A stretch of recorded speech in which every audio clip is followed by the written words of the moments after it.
साथियों नमस्कार, मैं सुनील कुमार। साथियों, पिछले 3-4 दिन के घटनाक्रम में आप देखेंगे, खास करके जो आर्थिक घटनाक्रम हो रहा है उसमें आप देखेंगे कि रुपए की स्थिति डॉलर के मुकाबले बहुत तेज़ी से नीचे गिर रही है। अर्थात डॉलर के मुकाबले रुपया बहुत तेज़ी से गिर रहा है, जिससे होगा क्या कि हमको $1 खरीदने में ज़्यादा रुपए खर्च करने पड़ेंगे, यानी कि हमारे पास हम जो आयात करते हैं वो चीज़ें महंगी हो जाएंगी। साथियों, बीते बुधवार को $1 82 को छू गया।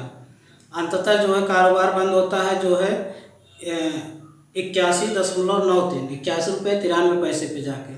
साथियों, आखिर डॉलर के मुकाबले रुपया गिर क्यों रहा है, इसका कारण क्या है?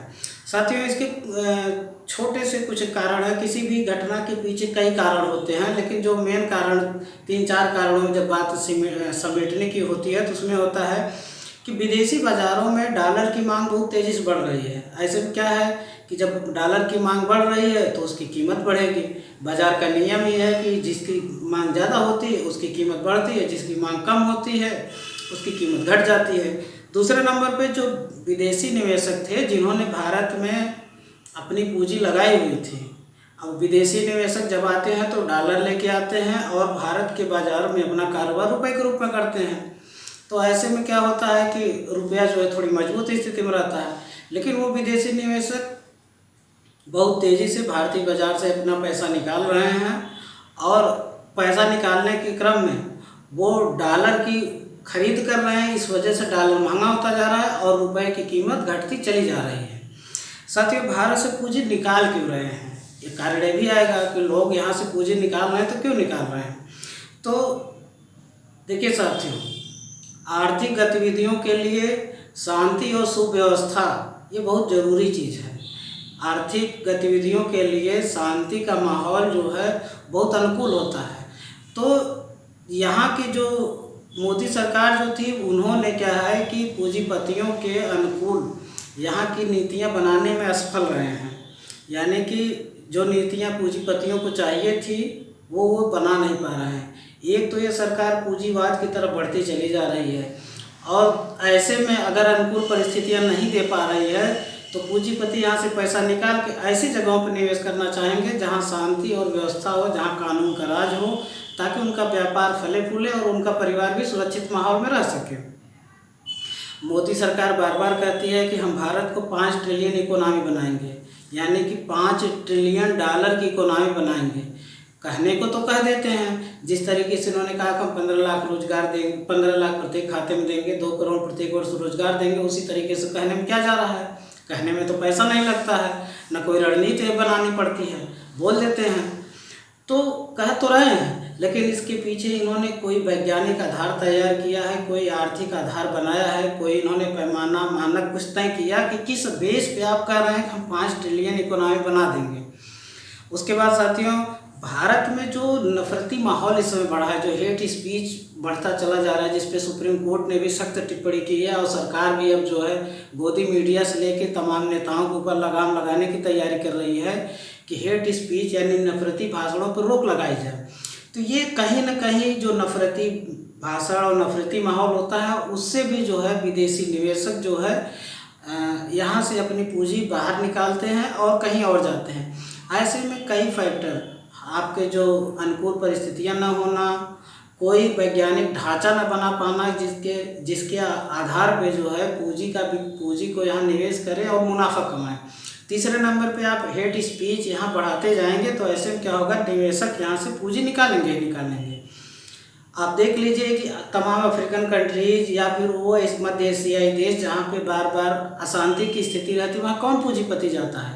पूंजीपति हमेशा शांत और जहाँ पे न्यायप्रिय सरकारें हों वहाँ पे जाता है, जैसे कोरिया हुआ, दक्षिण कोरिया, जापान हुआ, या फिर यूरोपीय देश हैं, या फिर अमेरिका है।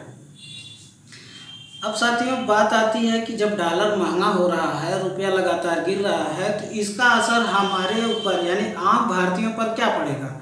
तो साथियों, आपको मालूम होना चाहिए कि भारत अपनी खास करके ऊर्जा ज़रूरतों की बहुत बड़ा हिस्सा आयात पर निर्भर करता है, जैसे डीजल, पेट्रोल, गैस, कोयला। उसके बाद भारी इंजीनियरिंग सामान तथा जो मेडिकल इक्विपमेंट होते हैं, मेडिकल में जो महंगे मशीनें, बड़ी मशीनें लगती हैं वो आयात करता है। तो ऐसे में क्या होता है कि सारी चीज़ें महंगी हो जाएंगी। जब सारी चीज़ महंगी होगी तो हमको डीजल, पेट्रोल और गैस भी महंगा मिलेगा। अगर सरकार उसको सब्सिडी के माध्यम से कुछ दिन दबा सस्ता करने का प्रयास करेगी तो इसका प्रतिकूल प्रभाव सरकार के राजस्व पर पड़ेगा। तो सरकार के राजस्व पड़ेगा तो भी हम प्रभावित होंगे, सरकार हमारे ऊपर डायरेक्ट डालेगी तो भी हम प्रभावित होंगे। तो इससे क्या होगा कि महंगाई फिर बढ़ेगी। महंगाई बढ़ने क्या होता है कि लोगों के पास बचत की क्षमता कम हो जाती है। जब बचत कम होती है तो निवेश कम होता है। लोग अपना पैसा बैंक में बचत ही नहीं हो पाते, तो लोग बैंक में जमा नहीं कर पाते। जब बैंक में जमा नहीं करेंगे तो इससे क्या होगा कि कंपनियों को निवेश करने के लिए पैसा नहीं मिल पाएगा। ये एक तरीके से दुष्चक्र टाइप में है। अगर महंगाई बढ़ा दी जाए तो गरीबी अपने आप आ जाएगी। तो ऐसे में मंदी की संभावना जो बार बार तमाम अर्थशास्त्री व्यक्त कर रहे हैं कि आने वाले समय मंदी आ सकती है, तो आ सकती है। कोई अप्रत्याशित नहीं है कि मंदी आ जाए। फिर विदेशी कंपनियां यहाँ पे आई हैं, अपने कारोबार को सेटअप की हैं, तो यहाँ पे भारतीयों को रोजगार मिला हुआ है। अगर वो कंपनियां यहाँ से तेजी से जाएंगी तो एक तो इसे कोरोना के दौर से हमारी अर्थव्यवस्था भी पूरी तरीके से उभर नहीं पाई है। ऐसे में क्या होगा कि बेरोजगारी का एक दुष्चक्र पुनः शुरू हो जाएगा। और डीजल, पेट्रोल और गैस या फिर कोयला महंगा होने पर अगर सरकार इस पे ज़्यादा खर्च करेगी तो स्वाभाविक सी बात है कि सरकार क्या करेगी कि फिर इसको सरकार कहीं समायोजित करने का प्रयास करेगी। या तो सरकार डायरेक्ट रूप में हमारे ऊपर टैक्स बढ़ा देगी, या फिर सरकार टैक्स न बढ़ा के ये सोचेगी कि नहीं हो सकता हमारा चुनाव में इसका नुकसान हो, तो वैकेंसियों की कमी हो सकती है। इसीलिए आप देखे होंगे कि पिछले 5-6 वर्षों से लगातार केंद्र सरकार की और तमाम राज्यों की सरकारों में सरकारी वैकेंसियों की संख्या घटी है। और जो लोग ये सोच के तैयारी कर रहे हैं कि हमको केवल सरकारी नौकरी करनी है और अगर अर्थव्यवस्था खराब होगी तो हमारे ऊपर असर नहीं पड़ेगा, तो आप एक चीज़ जान लीजिए, प्राइवेट क्षेत्र की नौकरियां, प्राइवेट क्षेत्र का कारोबार ही सरकारी क्षेत्र को नौकरी प्रदान कर सकता है। उसको पूछेंगे आप कैसे? स्वाभाविक सी बात है कि अगर कारोबारी माहौल अच्छा रहेगा, सरकार के पास टैक्सेशन ज़्यादा आएगा, सरकार की इनकम ज़्यादा होगी, तो ऐसे में उसको सरकारी कर्मचारियों की ज़रूरत भी ज़्यादा पड़ेगी। तो इसलिए आप एक चीज़ जान लीजिए कि सरकारी या प्राइवेट क्षेत्र एक दूसरे के पूरक हैं, कोई जो है विरोधी नहीं है। और एक चीज़ आप स्पष्ट तौर पे जान लीजिए, किसी भी देश की जो दक्षिणपंथी सरकारें होती हैं वो क्या करती हैं, जब महंगाई आर्थिक और सामाजिक गतिविधियों में जब फेल हो जाती है तो क्या करती हैं कि देश में नफरती माहौल को अपने आप फैलने देती हैं या बढ़ने देती हैं, उसको रोकने का प्रयास नहीं करती। इससे क्या होता है कि लोग धार्मिक और जाति मुद्दों में उलझ जाते हैं और उनका जो मुख्य मुद्दा होता है यानी कि महंगाई, बेरोजगारी, कुपोषण, गरीबी, उससे वो दूर हटते चले जाते हैं।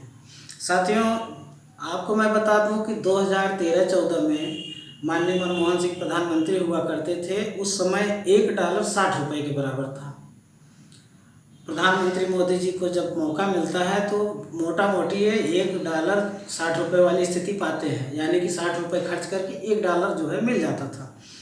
लेकिन 2019 के चुनाव से पहले $1 69 रुपये पे जा चुका था। ऐसे में अब 2022 में अगर $1 82 रुपये पे जा रहा है तो कोई अप्रत्याशित नहीं है। और 2024 के चुनाव होते होते ऐसा न हो कि डॉलर और रुपये के बीच का अंतर जो है 100 तक पहुंच जाए, यानी कि $1 खरीदने के लिए हमको 100 रुपये खर्च करना पड़े। ऐसे में ये सबसे ज़्यादा ज़रूरी होती है कि सरकार की नीतियाँ कैसे बने कि डॉलर को जो है नियंत्रित किया जा सके। अब साथियों, आपको हम एक चीज़ बताते हैं कि स्थिति ये हो गई कि वर्तमान समय में महंगाई और भूखमरी के कारण लगभग 19 करोड़ भारतीय प्रत्येक दिन भूखे पेट सोने को मजबूर हैं। उस पर से हमारे ऐतिहासिक RBI के गवर्नर, हमने ऐतिहासिक क्यों कहा, क्योंकि वो इतिहास पुरुष हैं। अब उनको ज़बरदस्ती RBI का गवर्नर बना के बैठाया गया है।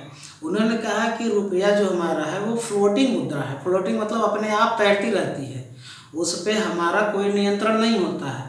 तो हम शक्तिकांत दास जी से बस इतना पूछना चाहते हैं कि बीजेपी की सरकार में RBI गवर्नर का रुपये के ऊपर जब कोई नियंत्रण नहीं है तो वो अपने पद पे बैठे क्यों हैं? क्यों सरकार से इतनी मोटी रकम वेतन के रूप में ले रहे हैं?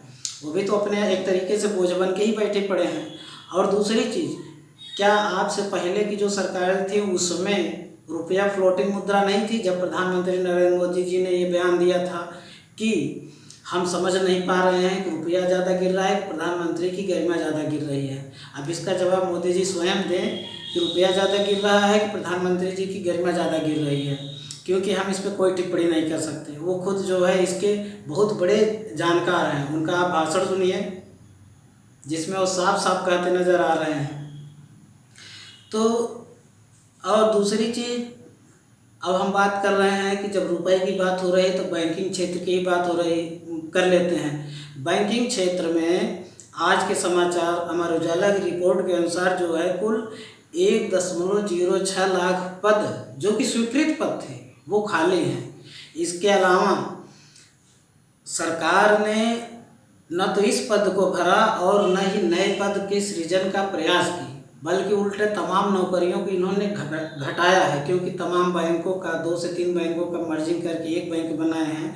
तो ऐसे में क्या हुआ है कि नौकरियां घटी हैं। तो ये जो गरीबी है, बेरोजगारी है, उसके बाद जो है बेरोजगारी का जो दुष्चक्र है, डॉलर और रुपए का संबंध है, कोई एक दूसरे से एकदम तटस्थ या अलग नहीं है, सब एक दूसरे से जुड़े हुए हैं। सरकार को चाहिए, अगर सरकार वैज्ञानिक तरीके से और एक अच्छे मॉडल को बना के आगे काम करना चाहती है तो उसको किसी भी तरीके से रुपया का जो वैल्यू घट रहा है उसको रोकना पड़ेगा। तभी हम भारत को $5 ट्रिलियन की इकोनॉमी या वैश्विक महाशक्ति या विश्व गुरु जो कुछ भी हम कहते हैं वो बना सकते हैं। धन्यवाद साथियों। हमारा ये वीडियो अच्छा लगा हो तो कृपया सब्सक्राइब करें और शेयर करें। धन्यवाद।